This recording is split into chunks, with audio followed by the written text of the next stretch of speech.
ye bom paye okronkron ni ona tumi ne animonyam ne kasiye eye wodia ene nso am ye kwan se mera wanim ene mese ya ba ye be nhyira nsan ne yakọ ye da wase e wo Yesu din yi mu amen. Yo adofo no ye da Nyankopɔn ase ise eguso esua bibi fa ahosiesie ho preparedness and readiness to series na mu ne we ye to aso kakra koduru baabi edi kan won se Awurade mayi mu no ebi be ya hoboa ama kopim se Awurade beba ana bi nso be ya hoboa kopim se ombewuo ti ye ya hoboa twen wuo ene Awurade maye no ade ehu hia edi kan hunu se ahosiesie mu no ye be Christopher mo nso a the whole Christianity amotifo nyina Christopher nyina mu no ye wo Christopher a omo siesie mo ho prepared Christian ene so mu wu a omekọrade nkyɛe ana abenkese ni bomu a omekọra Nyankopɔn nkyɛe ene wo partially prepared Christian Christopher bi nso a omo siesie no omo siesie mo efa bi nti omo trouble Nyankopɔn no mu wu a question mark wo mo rade ba nso a question mark wo mo ho ene ye wo prepared Christians Christopher a omo siesie omo ho nti ene no ye hwɛ unprepared Christian say be a nwie dia e be part 2 but ye hwɛ ti unprepared Christian Christoni a onya ahoboa ana Christoni a wonsiesie ne ho na ebedi ka kan Awurade enwoma no Luke chapter 12 40 to 46 Mosan three Matthew 24 on three Matthew 24 45 to 51 Matthew 24 50 45 51 the same thing one Luke chapter 12 40 46 inti monso munsiese mu hunsie edon mu nso mu no nipa ba ne beba na Petro se ne se Awurade yenko na obu ye beyi ana se ubu kire wo mo nso na Awurade se hwan ne efie pani ne kwafo ne obadwemma ne wurade na si ebedi ne fie fo so se oma won aduane ebere esemu insane akoa ne wurade ba obehunu se oye saa no kure me se mo se obema na didi owo nyina so 45 46 pan ma sem no wo na sa akoa bo akoa na akoa no ese na koma mo se mi wura akire ne ba na ofura se ebrum emofra ene emaawa no na odidi no onom ebura akoa ne wura beba da onhwe no kwan ene don a onimu mu na wabetwa ne mu mienu na wama onenya achinyefo enya chefa koro Awurade asem nie ene ase yehun se ne Awurade eka ne maye ho asem ene oka se omunyina obi anya hoboa ene Peter buza se Awurade ahoboa yi yenko an yenya anan se oka kire obi a na Awurade ka se hwe hwan kra ne ban se obadwemma nipa a wodwene na obu niema ho aten ene onyansafo ne awesan no kwafo a ni Awurade ne ebesi ne fiefo nyina so se oma won wa aduane oma won aduane ebra yesemu no se ensane akoa a ni wura ba a obedo se sa duty no ogusu a wo ye ba kono no na wo kire se na se akoa bone ne de okana kuma mo se mi wura kire ne ba mi wura wa kire pa wa kire ne ba na afi ofura ase se oboro emaawa ene enkoa no a ose afi odidi no onom oboro wo mo ose ni wura ne beba don a ene eda a onhwe ne kwae mu na obetwa ne mienu na oni nya atwomfo ana asa achinyefo enya chefa koro ana asem ne eni ye begina so asa akoa we ya Yesu kana nwa asem a wabedane akoa boni wabedane evil servant ana asa bad servant no one tesa we are genuine servant of Christ or a genuine servant of Christ we no kware ananso we akoa pa Kristo akoa pa ode ni fie nyina he ne nsa onye fake Christian na oye obi a ye de efia he ne nsa nti eni kan tia se owura ya ebeka ne ho asem oye born again Christian ananso oye steward obi ohwefo a ye de media bia he ne nsa na he sa media ye de he ne nsa nyina ne se efie ofo nyina no ade akia emre omo nyina aduane ewa ne bremu nti ebia no pa na omo aduane awia na omo aduane anwumre omo koda na omo aduane onhwe omo nyina so kopem se owura ne beba na akwan enti se we hu se our tax bi ana our responsibilities bi our asade bi any duties bi our dwumadie bi a ye de ahe ne nsa a obedi kopem se ne wura no ebeba na asade nyina na medika aka se obefidi efiwonfo nyina and the duty of the servant, the duty of that servant is to feed the household. Efiwonfo nyina no obema omo aduane na nso ha se no BBC ana akwa no kan na komo se okan na komo se mi wura che ne ba wa che dodo wa che ba dodo ha na asem ne wo no na ofiri ase esa fedie feeding na ode ma omo nyina fedie wajai afedie o study se wo bo wo mo ne fiofo nyina no wo bo wo mo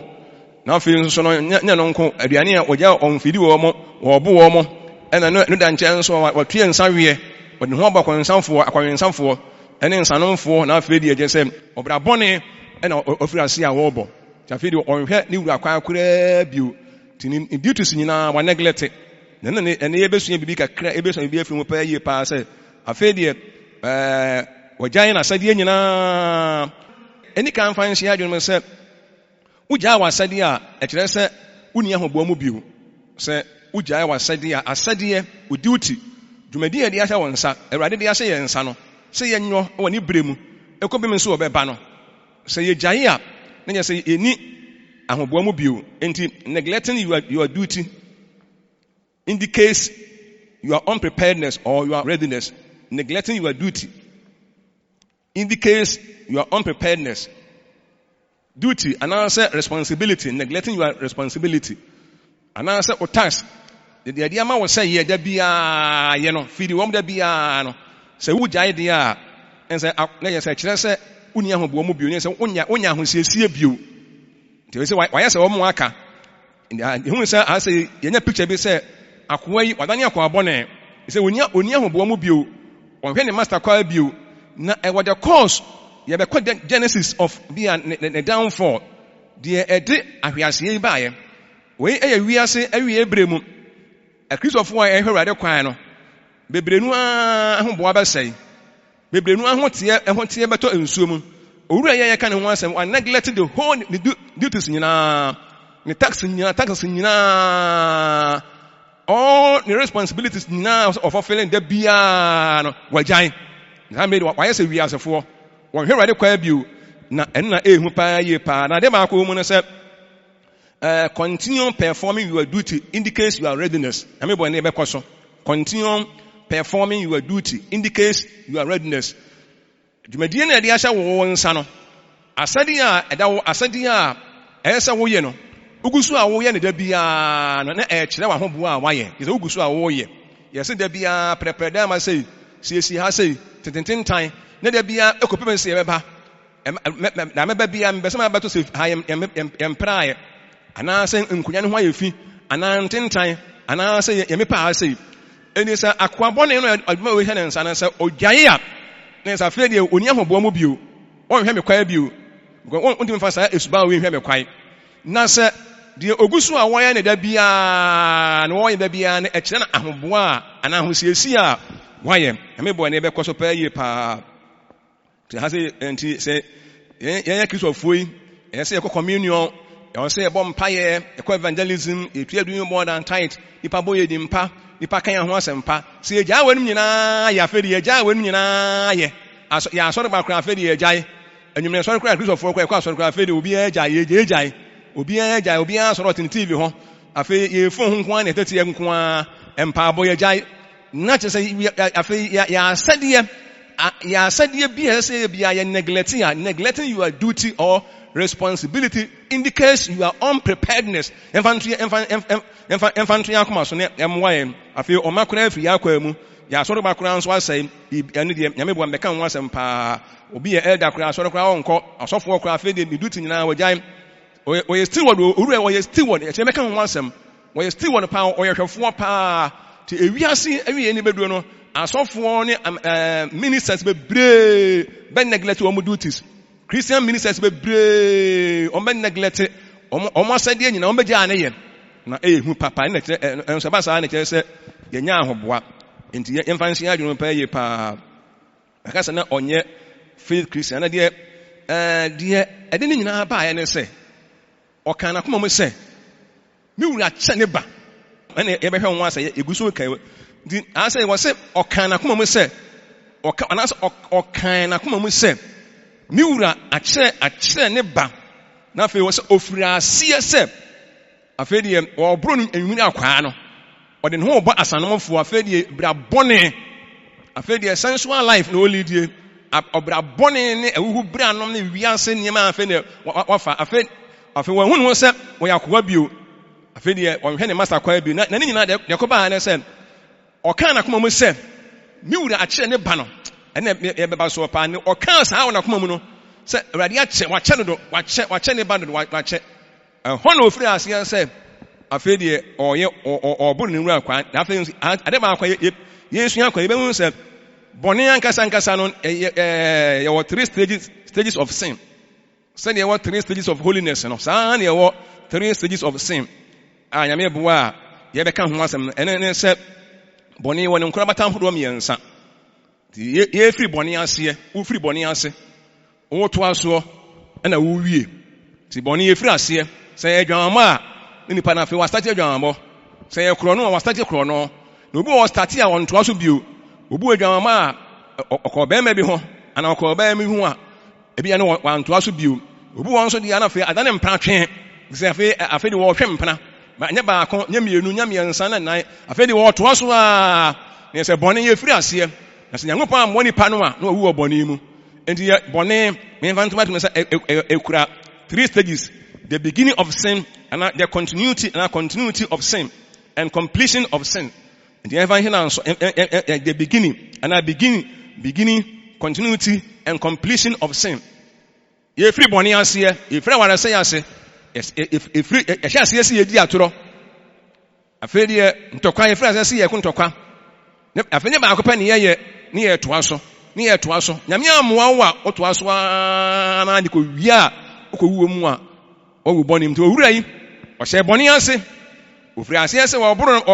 boro ema ne mmarant efiofo nyina afedie company no afi wade ho akobɔ ganka wufuro bi na ngopɔ ma no ompo ma yongofa bio na yongofa akɔ ewi asefo ma amufo no no omkono moba na omoji wo moanie ne wura fi ne ho sɛ oyakoa na ɛno na kyerɛ sɛ de no so pa ye pande se mo nyina boni ye how many stages te wo mu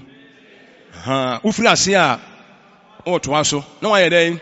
wako wie na ehu papa ebi ufiri ase a o mo to aso obi o ye bone ba ko no ye mo hye no onya bio bi won so no ogosu a no wo ye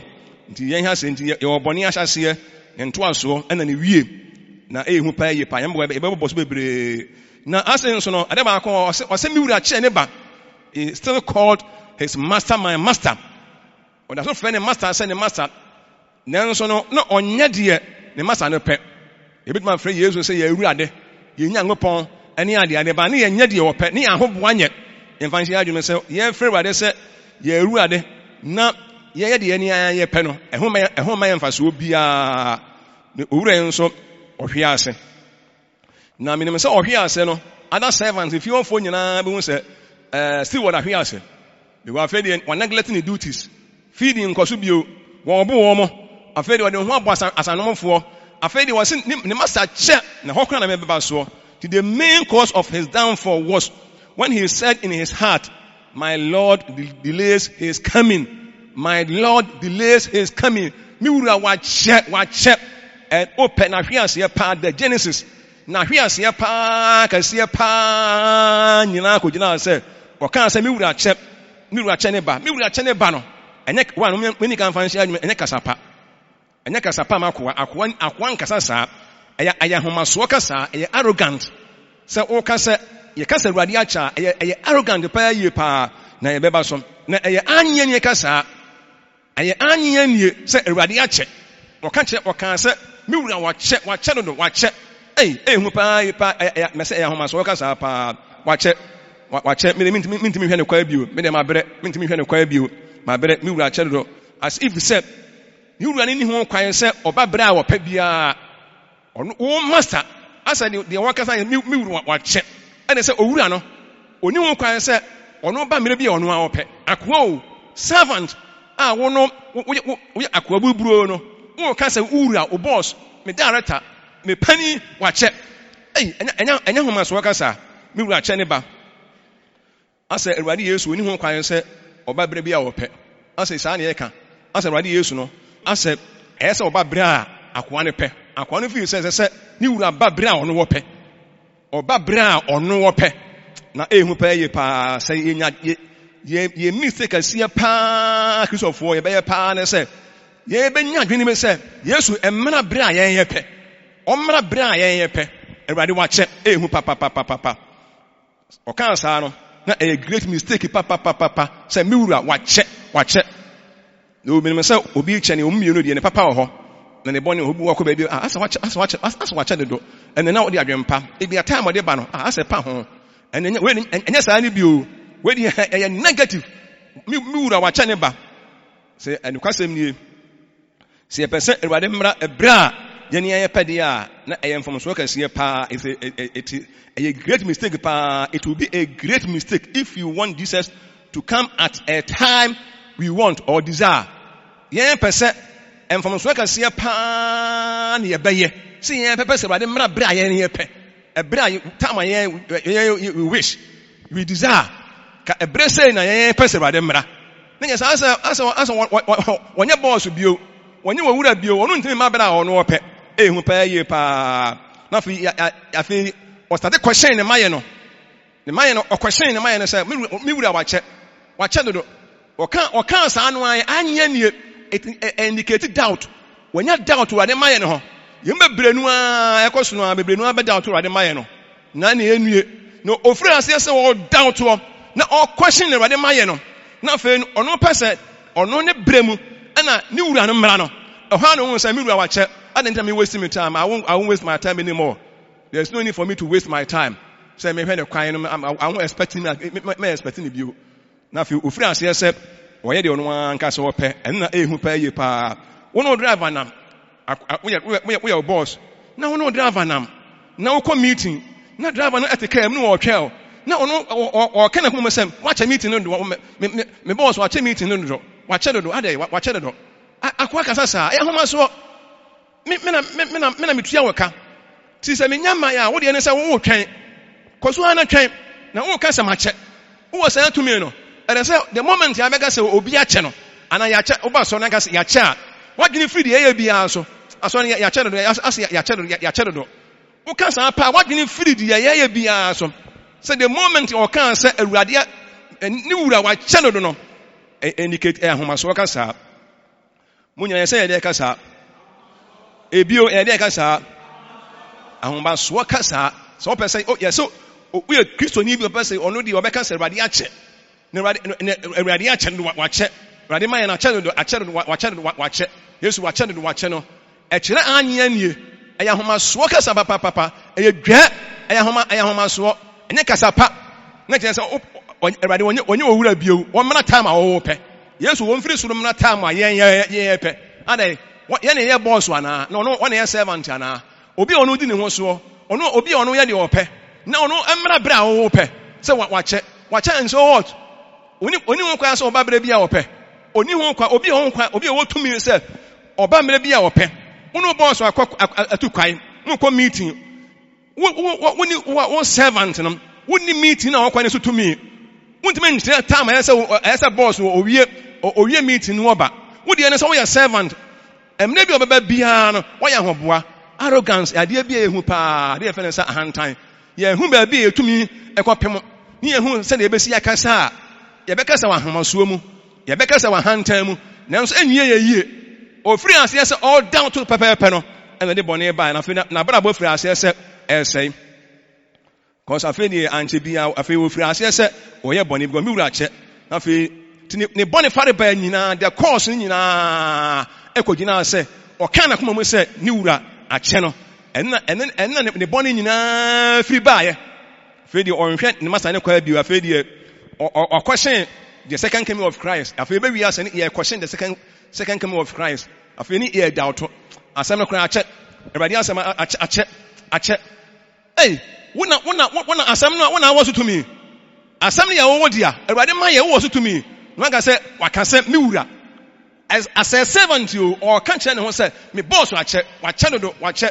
wakyɛ die nie esu ma wakyɛ no do me wura akyɛ me afei de ma brɛ me hwɛ ne kwa biu afei oyi na dwene firi ne mayɛ no so afei de ne mayɛ no oyi na dwene afiri so na afei de ɔhɛ aseɛ sɛ afei wɔyɛ de ɔno ankasa ɔpɛ nti Christopher ye firi aseɛ sɛ ye bu Awurade mayɛ no sɛ akyɛ a ye firi aseɛ yɛ bɔne na ɛde bɔne bebree no bɛbrɛ yɛn sɛ afei de yɛnhwɛ Awurade kwa bio afei ɛba saa yɛbɛstate na afei ɛyɛ bɔne nti yɛgyae Awurade kwan hwɛ a yɛfiri aseɛ sɛ ɛyɛ deɛ ne ankasa yɛpɛ sɛ yɛgyae Awurade ne kwan hwɛ afei de wɔgyae ne master no owura servant no ɔhwɛ ne master kwa bio na wontimi fa bra bɔne wei sɛ ɛnhwɛ Awurade kwae wobo ne maawa wode ho abɔsa nomfoɔ akɔhwibra na wɔbɔ na wonom nsa wo sɛ mehwɛ ne kwae ɛsɛ ɛyɛ ano asɛm yɛde tene yɛde ahoteɛ yɛde nyamesuro afei ne master ne ho suro fi na kwa mu koraa ne master na afei ne ho suro efi na kwa mu sɛ Awurade ho suro start sɛ efiri ya kwa mu a na yɛfiri aseɛ sɛ afei ɛyɛ deɛ ne ayɛpɛ ne master ne boss no ho suro afei de onso ne bio wɔn ho sɛ wɔyɛ servant wɔyɛ akoa ɛmra yɛn ho yɛn ho sɛ yɛ Kristofoɔ yɛ ahoteefoɔ no yɛn ho yɛn ho saa yɛn ho sɛ yɛ nkoa a yɛbɛstate akasa hankan akasa ayɛ homaso akasa yɛ asadeɛ yɛbɛnyɛ neglect at the same time yɛbɔbɔ edin no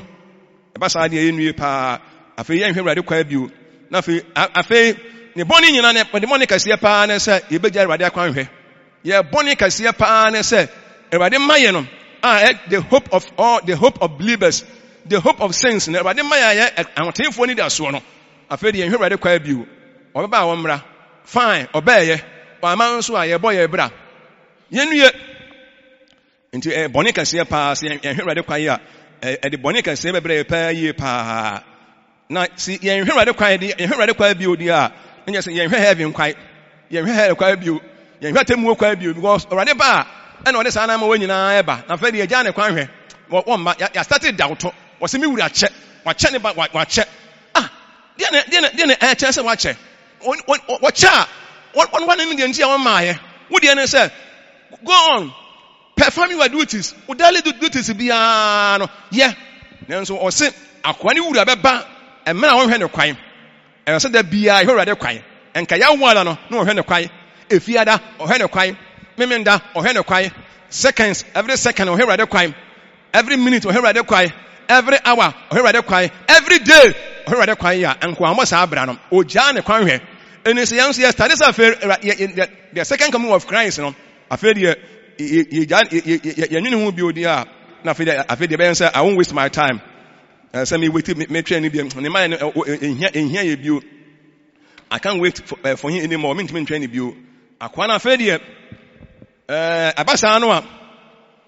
afei ɔmpɛ ne masa ne mayɛ no ho asɛm koraa nso atie bio kɔ afei deɛ abrabɔ na wɔtɔ mu no asanom no wɔtwe asanom wɔwe nsa ɔmfidi ne nkurɔfoɔ bio wɔboɔ mo wɔde no ho abɔ bad company ɛna afei deɛ wɔyɛ deɛ wɔpɛ akoa no obi ɔyɛ servant o deɛ afei ne masa ne mayɛ deɛ ɔmpɛ ho asɛm koraa atie bio obɛgya ho aka because afei deɛ wɔda wotɔ me wura koraa me masa wakyɛ ɔma bio ɔma nti menkɔ so waste me time saa na Awurade mayɛ mu no yɛbɛnya mpa bebree paa wɔn hwɛ Awurade kwae wɔn start to question the second coming of Christ Awurade mayɛ akyɛ second ne ehu paa yie paa but few bi wɔ hɔ a ebinom bɛkɔ so anso hwɛ Awurade kwae because as a Christian as a believer na wɔyɛ servant na wɔka kyerɛ sɛ ɔ master wakyɛ no do Awurade akyɛ ɛyɛ homa so ɛyɛ arrogant ɛyɛ hantan wakyɛ nso what yɛ wasadeɛ wɔde ahyɛ wɔn nsa no yɛ wogyae deɛ wɔde ahyɛ wɔn nsa yɛ a dwumadi a wɔde ahyɛ wɔn nsa wasadeɛ wogyae yɛ a it indicates your unpreparedness enti akoa yi unprepared bio ɔnhwɛ ne masa ne kwa bio wo na ehu papa fine ɔba wɔmmra ɔman nso ɔnya hwɛ yɛbɔ yɛ bra na ɔka saa wɔ ne mu sɛ ɔka yɛ no a na afei deɛ wasate ɛbɔ bra bi enye na afei wasate na asɛm a yɛka kyerɛ yɛn ho no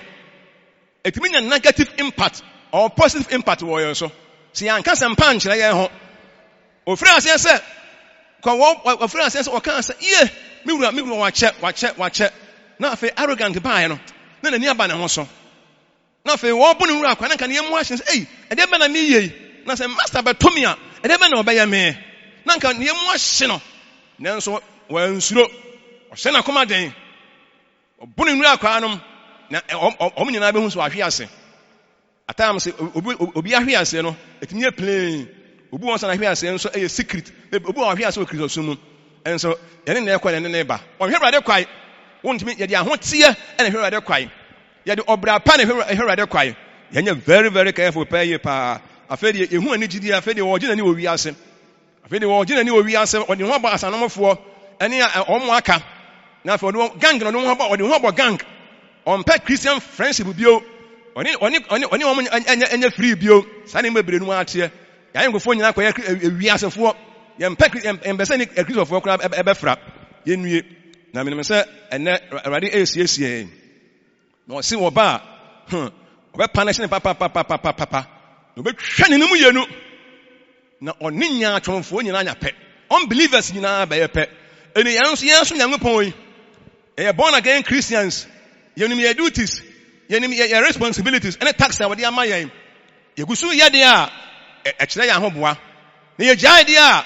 actually, said it indicates our unpreparedness or you're not ready for the mayano, and also the ehupa.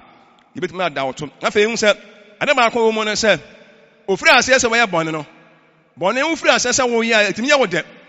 And they say, what money am I was no one, yeah. Oba to aso na eya wode no ano na wo to aso ebedu mem na ni ja eya wode se eya dwaman a ebeya wode se eya sanom ebeya wode na wo to aso sana oru ayi afi o to aso afi ohunu so ya yakoa bio waya ne ho master ahoma so na aba na kwa mu obi anka na sem waya de ono a ope ni wura fira tamu obi sa tamu obi ba ni wura fi se ani bi hwe no sana yenso ati o arrogant betimi abaya kwa mu arrogant ahoma so aka sa. As a Christian, who can say Radia, watch it, that I feel better maybe a Christian for maybe no be free say Radia Mayano, I can't want some money. I feel any as a phone in a Cassatia. I feel okay buy Bonua. Radia don't make Sumu. Obia over caught to be a bonny say Mubiano, or Hong Kong Yasay. Radia Mayamono, yes, and my preacher be said. Binum ahosi asi eba sai o mefra ho boamu onye fake Christian you onye fake servant you or you true servant of Christ ye delicate adwuma bi de amano oguso o pen fam na eduru ba bi no na ofu se adwen boni bi ba ne tirim doubt ba ne tirim na fe esura woni mo no na fe efiri kɔ na fe ehu a woni mo no na efiri kɔ sura wo ye mu firi ase e kɔ a ye betima ye boni bia bi betimi aye na se ko so maintain ye fie na dia ene insha na ye adofonom sadia owura yi sadia poor servant wanya humobro ama ni wura fie fo no obo wo mo no na o ma ekom hwi wo mo